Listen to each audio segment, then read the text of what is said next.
নমস্কার বন্ধুরা, আজকে আমি আপনাদের সামনে যে গল্পটা তুলে ধরতে চলেছি সেই গল্পের নাম হচ্ছে ক্ষুধার দায় কার।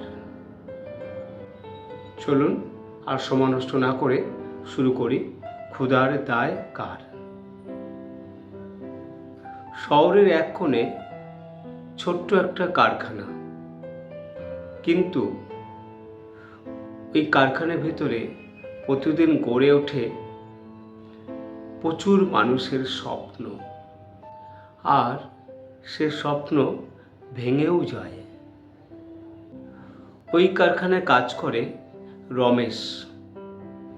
বয়স খুব একটা বেশি নয়, কিন্তু চোখের নিচে কালি বলে দেয় জীবন তাকে অনেক আগেই বড় করে দিয়েছে। ঠিক যেভাবে কিলে কাঁঠাল পাকানো হয়, ঠিক সেই রকম। সংসার বলতে বাড়িতে আছে বৃদ্ধ বাবা মা, যিনি বেশিরভাগ সময় অসুস্থই থাকেন, আর আছেন স্ত্রী, ছোট মেয়ে। এই মোট 5 জনকে নিয়ে রমেশের সংসার। 5টা পেট, অথচ রোজগার মাত্র একজনের। কতটা কঠিন জীবন সেটা আপনারা নিজেরাই অনুভব করতে পারছেন। রমেশ মাস গেলে পায় মাত্র 3000 টাকা। এই 3000 টাকায় সারা মাসে একজনের পেট ভালোভাবে ভরে না, তার উপর 5 জন মেম্বার। তবুও রমেশ মিথ্যা বলে না, চুরি করে না। তবু রমেশ ভোর থেকে সেই রাত পর্যন্ত পরিশ্রম করে, এই আশায় যে পরে একদিন ভালো দিন আসবে। এই আশায় আজ না হয় কাল ভালো দিন তো আসবেই। সেদিন ছিল বেতন হবার দিন। বাড়ি থেকে যখন অফিসে বার হচ্ছে, তখন রমেশের মা বলেছিল, বাবা তুই আমাকে আজকে কিছু টাকা দিয়ে যাবি, তোর বাবার ওষুধ কিনতে হবে। রমেশ বলেছিল, মা আজকে আমার বেতনের দিন, আমি আসার সময় বাবার সব ওষুধ কিনে নিয়ে আসবো। কিছুটা বার হবার পরেই সামনে পড়ে যায় স্ত্রী। তিনি বলেছিলেন, শোনো, তুমি রাত্রিবেলা আসার সময় মেয়ের জন্য দুধ নিয়ে আসবে। রমেশ বলেছিল, আজকে আমি মাইনে পাবো, আমি সেই টাকা দিয়ে তোমাদের সব কিছু নিয়ে আসব। রমেশের চোখে তখন ছোট ছোট স্বপ্ন ঝলমল করছিল। অফিসে পৌঁছেই রমেশ বলেছিল, বাবু আজকে আমাকে একটু তাড়াতাড়ি ছেড়ে দেবেন, আমি আজকে মাইনে পেলে সেই টাকা দিয়ে বাবার জন্য ওষুধ আর মেয়ের জন্য দুধ কিনে নিয়ে যাব। মালিক তখন রমেশের দিকে তাকিয়ে মুখ ফিরিয়ে বলেছিল, এ মাসে মাইনে সময় মতো নাও হতে পারে। এক মুহূর্তে যেন রমেশের সমস্ত স্বপ্ন ভেঙে চুরমার হয়ে গেল। সে মাথা নিচু করে দাঁড়িয়ে আছে, মুখে কোনো শব্দ নেই। আর বাবুর পাশে দাঁড়িয়ে থাকে ম্যানেজার। বাবুকে কানে কানে বলছিল, বাবু ওর মাইনেটা দিয়ে দিন, ও ভালো কাজ করে, খুব গরিব ছেলে, ওর মাইনেটা দিয়ে দিন। আমি শুনেছি ওর বাড়িতে বাবা খুব অসুস্থ, একটা ছোট্ট মেয়ে আছে, ওর মাইনেটা দিয়ে দিন বাবু। চুপ করো, কাকে কখন মাইনে দিতে হবে তুমি আমাকে শেখাতে আসবে না। ওদেরকে যদি সময় মতো মাইনে দিই, তাহলে ওরা কাজ করতে ভুলে যাবে, ওরা কাজ ঠিক মতো করবে না। তুমি যাও, আমাকে বিরক্ত করো না, তোমার কাছে তুমি যাও বলে মালিক ম্যানেজারকে তাড়িয়ে দিল। ম্যানেজার যাবার সময় শুধু একটা কথা বলে গেল, বাবু এটা আপনি ভুল করছেন। মালিক তখন রেগে গিয়ে বলল, তুই যাবি নাকি তোকে জুতো মেরে দাঁড়া করবো? তখন ম্যানেজার বলল, ঠিক আছে বাবু, আমি যাচ্ছি, তবে এটা কিন্তু ভালো করলেন না। রমেশ ম্যানেজার আর মালিকের কথাগুলো মাথা হেট করে শুনল। ভগবান, কি পাপ করেছিলাম আমি আগের জন্মে, তার ফলটা তুমি আজ আমাদের দিচ্ছ। ভগবানের উপরে অগাধ বিশ্বাস রমেশের। সৎ চরিত্রবান মানুষ হলে যেমন হয় ঠিক তেমনই রমেশ। তারপর মালিক রমেশের দিকে তাকিয়ে বলল, হাতে একটা পুঁটলি দিল, বলল, এই নে, এই ব্যাগের মধ্যে টাকা আছে, এই টাকাগুলো ব্যাংকে জমা দিয়ে আয়, আর সোজা অফিসে আসবি, আর কোথাও যাবি না। রমেশ মাথা হেট করে ব্যাগটা হাতে নিয়ে সোজা চলে গেল ব্যাংকে। এই ব্যাগের মধ্যে 80,000 টাকা আছে। রমেশ সেটা জানে, কারণ প্রতিদিন এই কাজটাই রমেশ করে। অন্যের টাকায় ভরে ওঠে ব্যাংক। মালিক ফুলে ফেপে পেরে ওঠে। মালিকের ব্যাংকে টাকা জমে, রমেশের বাড়িতে হাঁড়ি চড়ে না। সেই ব্যাগটা নিয়ে রমেশ ধীরে ধীরে অফিস থেকে বেরিয়ে ব্যাংকের দিকে ছুটল।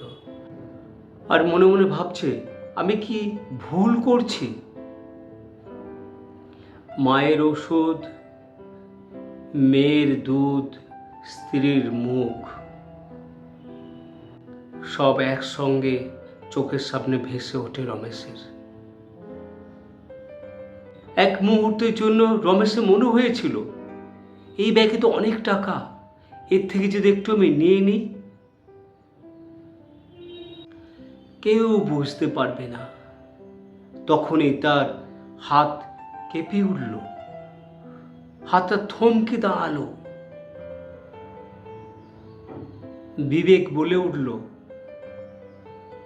দাঁড়া, আর এগোস না। রমেশ বুঝতে পারল তার মাথায় ভুল উদ্দেশ্য এসছে। সে তখন টাকার ব্যাগটাকে শক্ত করে ধরল, ধরে সোজা হেঁটে চলল ব্যাংকের দিকে। আর বলতে লাগলো, না না, আমি চোর নই, আমি চোর নই, আমি চোর নই, আমি চোর নই। ব্যাংকে গেল, সমস্ত টাকা জমা দিল। সততার পাহাড় গঠন করল। সন্ধ্যার সময় খালি হাতে ঘরে ফিরল রমেশ। মায়ের চোখে প্রশ্ন, স্ত্রীর মুখে নীরবতার অন্ধকার, আর মেয়ের পেটে ক্ষুধা। রমেশ মাথা নিচু করে বসে পড়ল। মা তাকিয়ে আছে ছেলের দিকে, স্ত্রী তাকিয়েছে ছেলের দিকে, মেয়ে তাকিয়েছে বাবার দিকে, আর রমেশ মাথা নিচু করে বসে আছে। রমেশ তাকিয়ে আছে ভাগ্যের দিকে। এই শহরের অন্য প্রান্তে পরিচারিকার কাজ করে মিনা, 250 টাকা বেতন পায়। আর এইভাবে সকাল থেকে বিকাল পর্যন্ত এ বাড়ি ও বাড়ি সে বাড়ি, প্রতিটা বাড়ি ঘুরে ঘুরে ও কাজ করে। মাসে 2000 টাকা বেতন তোলে। অক্লান্ত পরিশ্রম করে তবেও 2000 টাকা ইনকাম করে। একদিন মিনা বলল, বৌদিমণি, আমাকে 50টা টাকা দেবে, আমার খুব দরকার।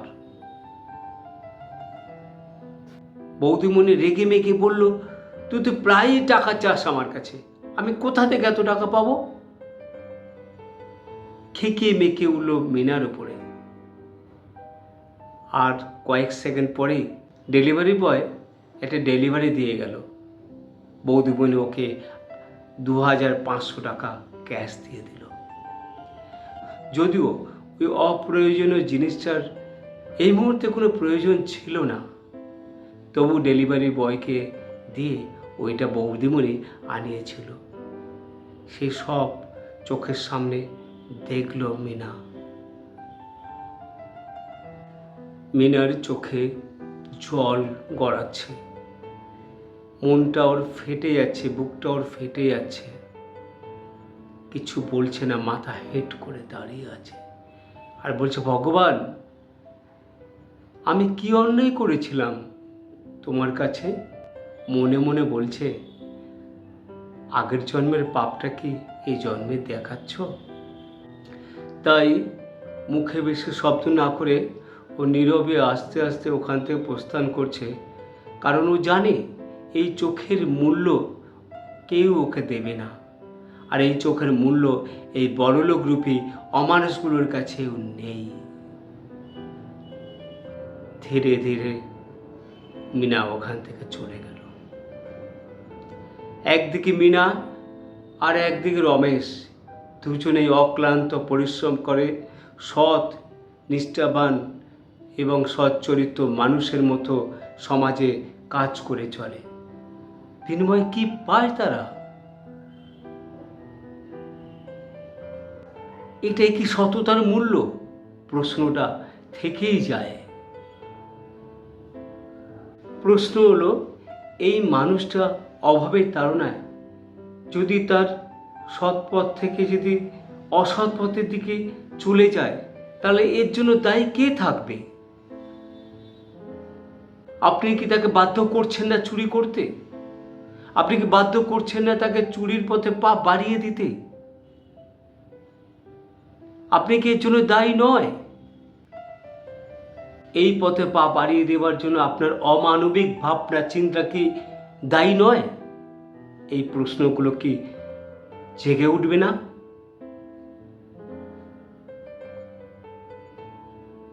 এই বৈষম্য কি ওই পরিচারিকাকে বিপথে চালনা করতে সাহায্য করবে না? আপনার অমানবিকতার কারণে আজ ওই পরিচারিকা অসৎ পথ অবলম্বন করতে বাধ্য হবে না? এর জন্য দায়ী কে থাকবে? আমরা অপরাধ সমর্থন করি না, অপরাধ করাটাও ঠিক নয়, কিন্তু এই সমাজ পরোক্ষভাবে এই সব মানুষগুলোকে অপরাধী বানাতে সাহায্য করে। সমাজকে বিপথে চালিত করতে এই তথাকথিত ধনী লোকদের অবদানটা কম থাকে না। বড়লোক হওয়ার অহংকারে গরিব মানুষগুলোকে পায়ে পিষে মারার জঘন্য চক্রান্ত সমাজে বড় লোকরা করে চলেছে, তার কি অবসান হওয়ার প্রয়োজন নেই? গরিবদের উপরে এই ধরনের আচরণ বন্ধ হওয়া প্রয়োজন আছে। সৃষ্টিকর্তার কাছে একটাই প্রশ্ন জাগে, সবাইকে যখন সমানভাবে একই রক্ত মাংস দিয়ে গড়ে তুলেছ, তাহলে ভাগ্যটা কেন সমান করলে না? কেন একজন উপরে একজন নিচে থাকবে? তার শরীরে যে রক্ত আছে, যে মাংস আছে, যে চিন্তা আছে, ভাবনা আছে, আমার মধ্যেও তো তাই আছে। তাহলে কেন আমি গরিব হয়ে থাকবো? এই বৈষম্য কেন করলে ভগবান? এর জন্য ভগবানও কি দায়ী নয়? তাহলে ভাগ্যটা কেন সবার সমান হলো না? কেন আমরা এই পৃথিবীতে সোনার রাজত্বে সবাই রাজা হয়ে থাকতে পারবো না? এই প্রশ্নটা থেকেই গেল। কেন সবাই সমানভাবে মাথা উঁচু করে বাঁচতে পারবে না? এই প্রশ্নটা থেকেই গেল।